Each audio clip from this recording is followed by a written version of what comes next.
Hey guys, check out this French toast. This isn't ordinary French toast. This is a Frappuccino French toast. Oh, I can't wait to put a little bit of syrup on this and go crazy. Hey guys, welcome back to Texas Cooking Today. Hey, on this episode, we're going to be making some French toast. Now, French toast is delicious. If you've ever had it, you know what I'm talking about.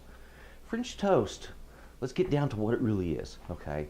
Basically, what we're going to do is we're going to create a wonderful little egg custard. And we're going to suspend that in the middle of bread. Now, if we were making a quiche, we would suspend it inside of a pie crust. But this time we're going to use a piece of bread. We're going to call it French toast. All right, so basically that's what we're doing. And this one isn't ordinary. This one's kind of unique and special. And it's a wonderful taste. Wait till you try it. This is a Frappuccino French toast, guys. Now come on over. Let's get into making this wonderful tasting treat. And you're going to have the best tasting French toast you've ever put in your mouth. Come on over.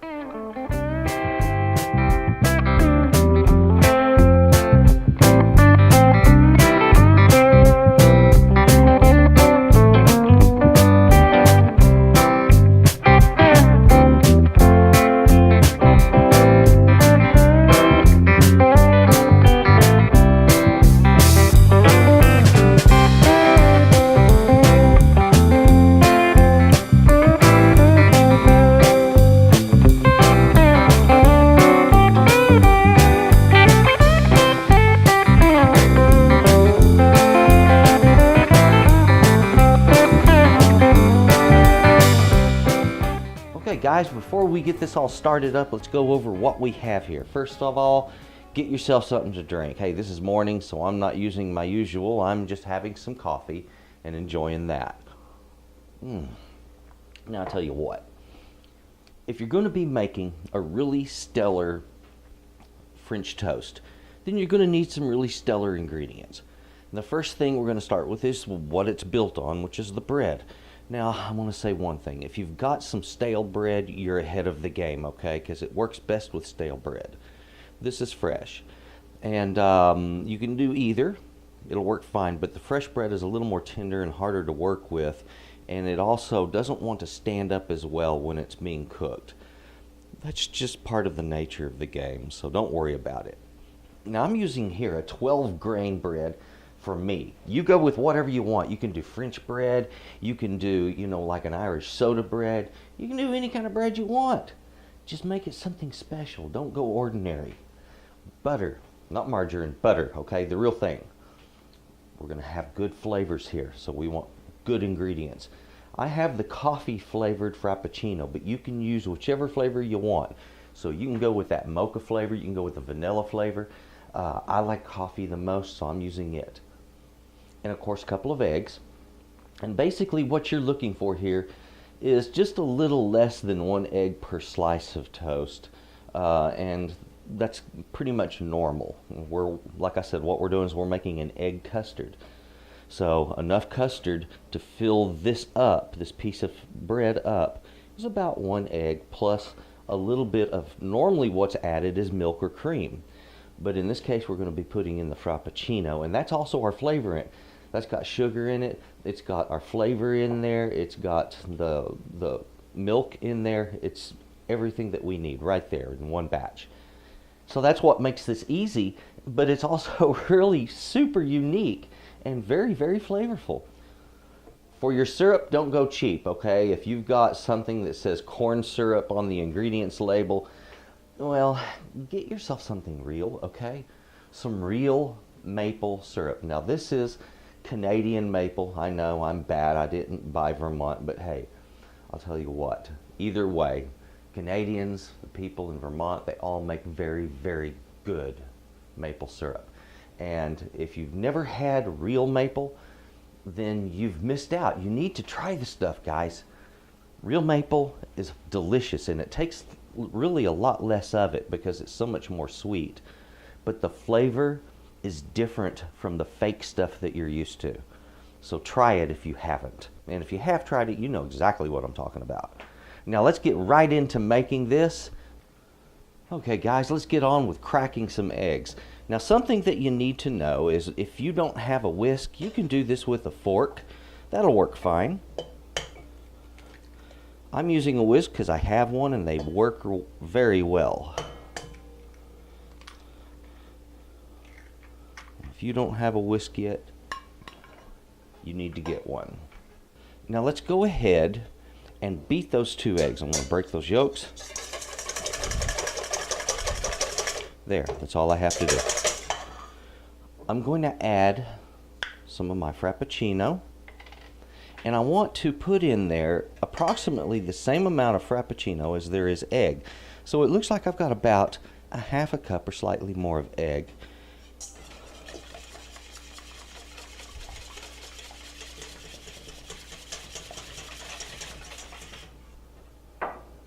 There we are.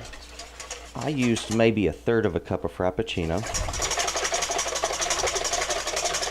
There we have it. Our egg custard is ready to go, guys. That's all it takes. The next step, let's get the pan heated up and prep it to cook up our French toast. I have my pan heating right now. So you'll know if you cook with gas, and if you're a young and a new or starting chef, or you're just kind of now learning how to cook, something you want to remember about heating with gas and about cooking. Don't get in a rush about it, guys. If you try to rush your cooking, you're always going to end up with burned food. Now, I've got this on high, but I'm going to lower my flame down to a medium, somewhere around a medium to medium high. And this is important, okay? When I'm heating a pan, even though the bottom on this pan is designed to disperse heat evenly, when I'm first heating it, there's going to be cold spots and hot spots. And if that burner is on high, then that means the flame is way out here and it's heating the outer edge of the pan well, but the middle stays cool. So what I do is I turn that flame down to a medium and let it heat the pan from the center here outward. And that way, once this out here gets hot enough, then we're ready to cook. Now, how do you know when this is really going to be hot enough? There's a simple test when it comes to knowing how to know if the pan is hot enough to release food well, which means it will do what's called searing or browning the food well. And that is, you can throw some water into the pan, and if it sizzles off quickly, well, then the pan isn't hot enough. But if the water dances around and kind of pools up and stays in there for a few seconds and rolls around, and that's when it's ready. And that's what we call water dancing in the pan. I'm going to need a couple of good-sized pats of butter. There we are, right there. That's just a little thicker than what you'd normally see, but it's not quite a full tablespoon. Together, there may be 1 tablespoon. And then, of course, our bread. I want it handy so that I can just dunk it in this and get right to cooking. Let's test our pan to see if it's hot enough. See how that sizzles off quickly? That means the pan is not hot enough. Let's check it again. Oh, looky there. You see how it took longer for it to cook off? That means it's getting close. Here we go, testing it again. Even longer for it to cook off. So as you see, it takes longer and longer and longer for that water to steam off as the pan gets hotter. What's happening there is a really unique action in the pan, and that's when the water forms what they call a vapor barrier. And that's when there is a layer of water vapor between the hot pan and the droplet, and it'll allow the water to stay in there. Now, isn't this a really cool way to know whether your pan is hot or not? And this is a neat way to learn this and to know it. And it applies to so many things that you cook in your skillet. So this is your test.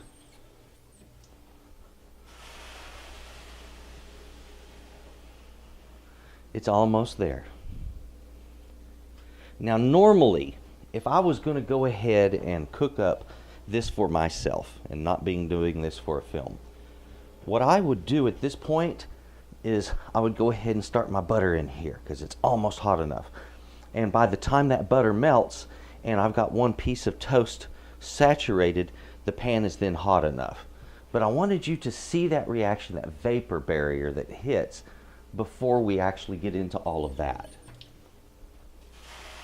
Now you see that? See how the water dances around in the pan and kind of stays in there for a little while? That's what we're looking for right there. That means our pan is hot enough. I'm going to remove the water that was on the edges because you don't want anything in there in the way of water to mess with that butter.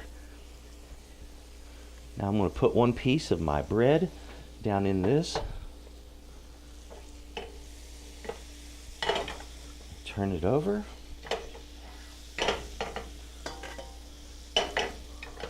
There, now that's saturated through. I want to drop the next piece in. Put my first one down in my pan.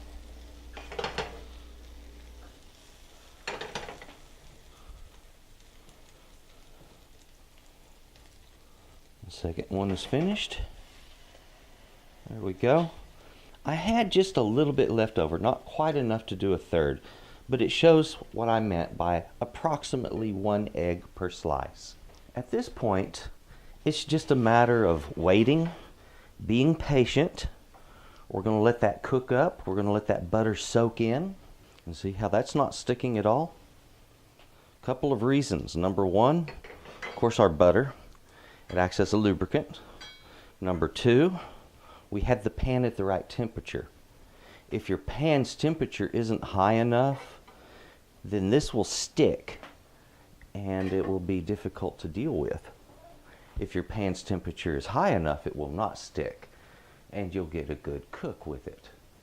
That's just the way it works.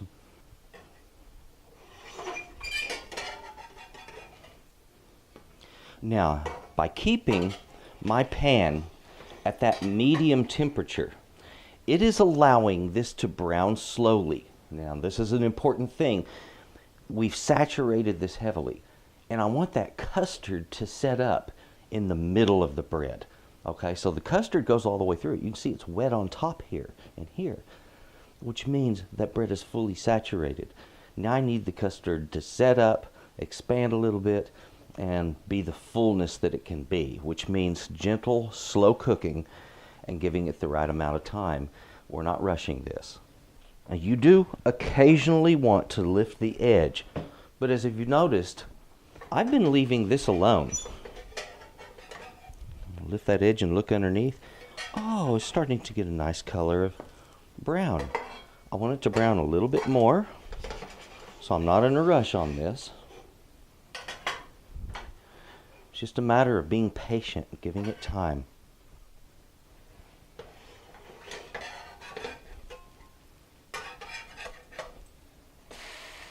Now look at that color.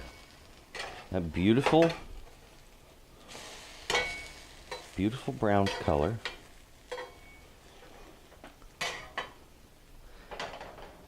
That's exactly what you're looking for. And if you notice, I didn't sit here and flip it over and over and over and over. You turn this one time. When you're cooking foods and you're looking for browning like this, if you overwork it or over-attend it, then you're not going to get this even browning, okay? It's even and smooth on this because I left it alone. And if you notice, it's curling up a little bit and it's starting to dome in the middle. That means that custard is cooking all the way through now and it's starting to puff up. That's what a custard does as it cooks, is it swells, it gets big. And it's just a natural reaction because it is producing gases as it's cooking. So really cool to learn how eggs work in this way and to see how we can get such flavor and such desirability out of a wonderful and simple dish as this. Now that bottom side will cook a little bit quicker now. And it's just about there. It's taken on a nice medium brown. This is firm in the center. See how it springs back? Boing, boing. That means it's just about there. I want to turn off my heat. Residual heat in the pan at this point is all you need. It's going to finish it off. The only thing I have to do now is put this on a plate and hit it with a little syrup and enjoy it. Check the bottom side. Beautiful. Quite perfect. So, one piece here. Next piece here. Isn't that gorgeous? Now French toast, yeah, that's delicious. But it's always best with a little bit of real maple syrup. Oh yeah. Looky there. That's the way we do it. That's all there is to it, guys. Very, very simple. Look at that. Beautiful French toast. Oh, got a little pat of butter up on there. Yeah, some real maple syrup. Let's cut this open so you get some idea what I'm talking about.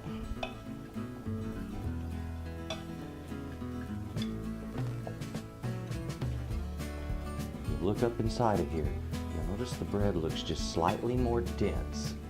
That's that custard that was built up.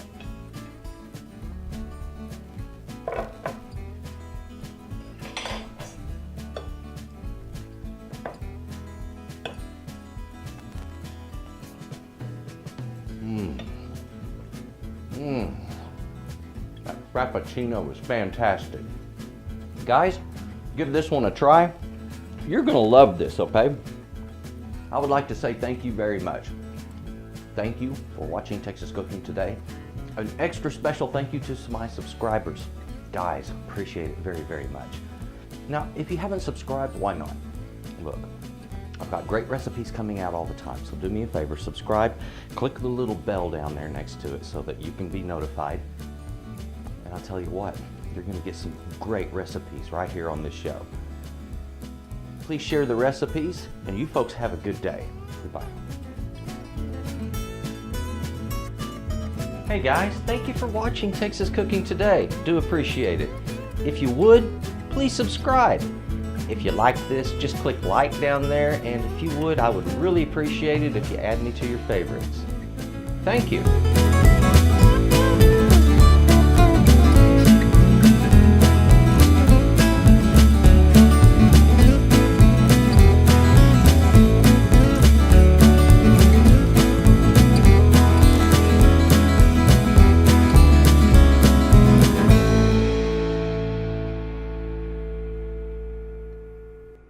You know, sometimes when I come up with a recipe, God, it's so good. Who would have thought a Frappuccino could be used to make French toast and that it would come out this good? Oh,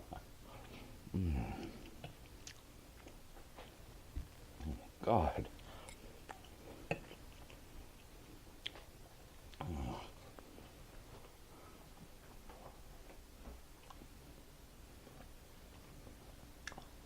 There is this explosive harmony of flavor in my mouth. This isn't like your normal, wow, that's a good dish kind of good. This is like everything's hitting. Everything is hitting exactly perfect. The textures, the flavors, the saltiness of the butter is just spot on perfect.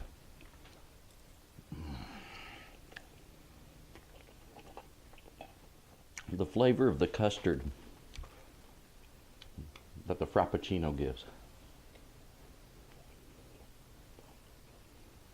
And then using real maple syrup. My God, the flavor of real maple syrup.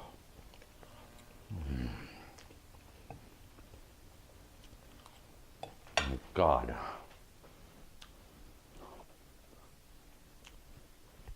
Sometimes it's really hard to describe just how fabulous some of these flavors are.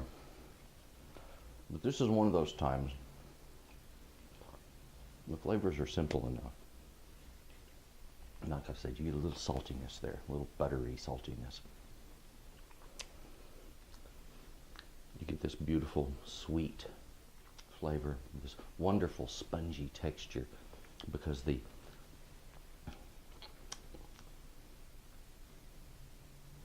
that custard had enough time, because you kept the heat down, it had enough time to puff up in there and to get soft and spongy the way it should. Never press down on your French toast. Just basically like you saw. Leave it alone, leave it unattended.